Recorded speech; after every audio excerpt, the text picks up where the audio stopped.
Alam mo bang may mga sisiw na pagkapisa pa lang, ay pwede mo nang malaman kung lalaki o babae. Hindi mo na kailangang maghintay ng linggo o gumamit ng mahirap na paraan ng pagsusuri. Ang tawag dito ay sex-linked chickens. Ang sex-linked chickens ay isang uri ng hybrid na manok na resulta ng pag-crossbreed ng dalawang purebred na lahi. Ang dahilan para magkaroon ng offspring na madaling isex at may mataas na produksyon ng itlog. Sa madaling salita, ang kulay o pattern ng balahibo nila sa unang araw pa lang ay nagsasabi na kung lalaki o babae sila. Bukod dito, may hybrid vigor o heterosis ang sex-linked chickens. Ibig sabihin, dahil sila ay resulta ng hybrid breeding, mas malakas ang kanilang pangangatawan, mas matibay laban sa sakit, at higit sa lahat, mas produktibo sa pangitlog.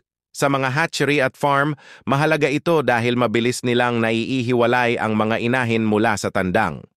Para sa backyard chicken keepers, sigurado kang ang binibili mong sisiw ay mga inahing maglalagay ng maraming itlog. Ano sa tingin mo? Maganda bang alagaan ang sex-linked chickens? Mag-comment sa ibaba.